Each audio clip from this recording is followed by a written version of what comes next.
Hello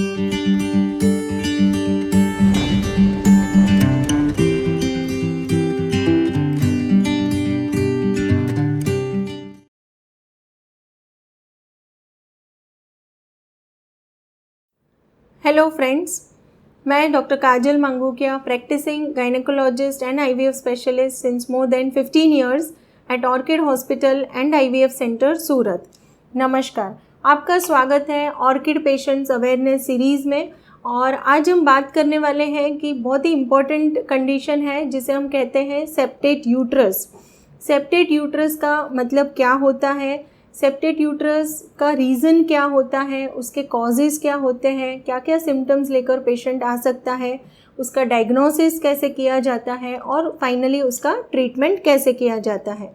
तो friends, septate uterus यानी कि यह जो कंडीशन है, दिस इज़ मेजॉरिटी जो होता है या it is because of the congenital reason, यानी कि बचपन से जैसे ही बर्थ होता है कोई भी फीमेल का, तो जब भी एम्ब्रियोनिक डेवलपमेंट यानी कि माँ के यूट्रस में जब भी आपका डेवलपमेंट हो रहा है तभी ही यहाँ पे जो सेप्टम है वो जनरली एट बर्थ वो रिजॉर्व हो जाता है या एब्जॉर्ब नहीं होता है और देयर इज़ अ सेप्टम यानी कि पार्टीशन।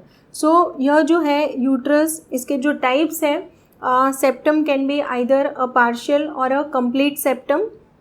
पार्शियल सेप्टम यानी कि यहाँ पे आप देख सकते हैं कि दिस इज़ यूट्रस, यह सर्विक्स है और यह वजाइना है। जो पार्शियल सेप्टम होता है वह यूट्राइन कैविटी में होता है, उसका जो लेंथ है वह वेरी कर सकता है और यूट्राइन कैविटी को दो भाग में डिवाइड कर देता है। दूसरा है कि कंप्लीट सेप्टम यानी कि completely from the fundus to the cervix होता है, that is complete septum uterus and cervix को इन्वॉल्व करता है। और तीसरा जो है that is a complete utero cervical and vaginal septum also, यानी कि यह जो पेशेंट है उसमें जो सेप्टम होता है वो वजाइना में भी है, सर्विक्स में भी है एंड यूट्राइन कैविटी में अप टू द फंडस पहुंचता है। सो इसे हम complete utero cervical and vaginal septum कहते हैं। सो ऐसे जो पेशेंट है इसमें दो वजाइना रहते हैं, दो सर्विक्स होते हैं और दो यूट्राइन कैविटी होते हैं। अभी यह जो सेप्टम है वह कैसे पता चलता है या तो पेशेंट को क्या क्या सिम्टम्स आते हैं। जनरली जो भी पेशेंट है जिनको सेप्टम होता है, अदरवाइज़ उनको कोई भी सिम्टम्स एज सच नहीं होते हैं। मे बी कोई कोई पेशेंट में पेनफुल पीरियड्स हो सकते हैं, पीरियड्स के दौरान पेड़ों के भाग में दर्द हो सकता है। जनरली जो पेशेंट हमारे पास प्रेजेंट करते हैं कि उनको जब भी कंसीव करना है या तो कंसीव होता है, बार बार मिसकैरेज हो जाता है या तो प्रीटर्म डिलीवरी होती है, तो जनरली पेशेंट हमारे पास आते हैं तो either they come with inability to conceive यानी कि इनफर्टिलिटी है, कंसीव करने में तकलीफ़ हो रही है, या तो कंसीव हो जाता है लेकिन बार बार मिसकैरेज हो जाता है। सो फ्रेंड्स, यह डायग्नोसिस ऑफ यूट्राइन सेप्टम कैसे किया जाता है। सो जैसे पहले मैंने बताया कि क्लिनिकल एग्जामिनेशन, जब भी हम पेशेंट का पर वजाइनम चेकअप करते हैं तो if it is a uterus and vagina, complete utero vaginal septum है तो दो वजाइना, दो सर्विक्स एंड दो यूट्राइन कैविटी ऐसे दिखता है। बट ऑन एग्जामिनेशन जो हमको दिखता है that is only the two vagina with the septum. दूसरा जो इम्पॉर्टेंट स्टेप है for the diagnosis is either with the sonography. So 3D sonography जो पेल्विस का हम करवाते हैं उसमें भी इसका डायग्नोसिस हो सकता है, either it is a partial septum और it is a complete septum. तीसरा जो है कि डायग्नोस्टिक हिस्ट्रोस्कोपी, काफ़ी बार ऐसा होता है कि वजाइना इज़ नॉर्मल और जब भी हम डायग्नोस्टिक हिस्ट्रोस्कोपी करते हैं तो उसमें पार्शियल सेप्टम जो है उसका diagnosis with the hysteroscopy possible होता है और जनरली सेम सिटिंग में हम यह जो सेप्टम है उसको रिसेक्शन भी कर देते हैं। फोर्थ जो है दैट इज़ अ HSG, हिस्ट्रोसल्पिंगोग्राफी जो है उसमें भी डायग्नोसिस ऑफ द सेप्टम हो सकता है, आइदर पार्शियल सेप्टम है या तो कंप्लीट यूट्रस सर्विक्स में है या तो utero cervical and vaginal septum है, तो इसका डायग्नोसिस भी HSG से हो सकता है। And last that is MRI। Generally MRI की ज़रूरत नहीं पड़ती है लेकिन as a diagnostic tool MRI भी हम यूज़ कर सकते हैं। अभी एक बार डायग्नोसिस हो जाता है तो उसका ट्रीटमेंट कैसे किया जाता है।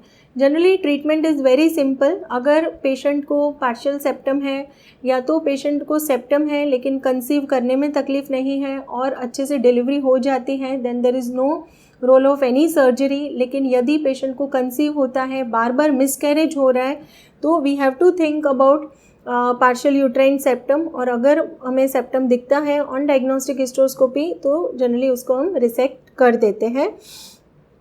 मोस्ट इम्पॉर्टेंट कि जब भी पेशेंट है कि जिनको कंप्लीट यूट्रो वजाइनल सेप्टम है, तो ऐसे पेशेंट में हमें वजाइनल सेप्टम जो है उसको भी रिसेक्ट करना है थ्रू द हिस्ट्रोस्कोपी। और जो सर्विक्स और यूट्राइन कैविटी जो है, एंडोमेट्रियल कैविटी, वहाँ पे भी जो सेप्टम है उसको कम्प्लीटली रिसेक्ट करना ज़रूरी है। और यह जो सर्जरी है इसको मेट्रोप्लास्टी कहा जाता है। सो मेट्रोप्लास्टी सर्जरी से जो सेप्टम है उसे हम रिसेक्शन करके अच्छी जो यूट्राइन कैविटी है, एंडोमेट्रियल कैविटी है, उसको काफ़ी स्पेशियस बना सकते हैं ताकि पेशेंट को कंसीव करने में और प्रेगनेंसी कंटिन्यू करने में तकलीफ़ ना पहुँचे। सो फ्रेंड्स, यह मैंने सारी इन्फॉर्मेशन आपको आज बताई है about the complete uterine septum. Recently ही हमने एक पेशेंट जो ट्रीट किया है जस्ट 7 days बैक कि जिनको complete from the uterus, cervix and vagina में it was a partial septum. So vagina जो है यहाँ से हम देखेंगे तो हाफ वे तक सिंगल वजाइना और उसके बाद partial vaginal septum was there. Cervix भी पूरा डिवाइडेड था, so there were 2 uterine cavity and 2 cervical cavity. So with the help of hysteroscopy, यानी हिस्ट्रोस्कोपी से हमने अच्छे से उनका मेट्रोप्लास्टी सर्जरी परफॉर्म किया है और सक्सेसफुली वह सर्जरी कंप्लीट हो चुका है।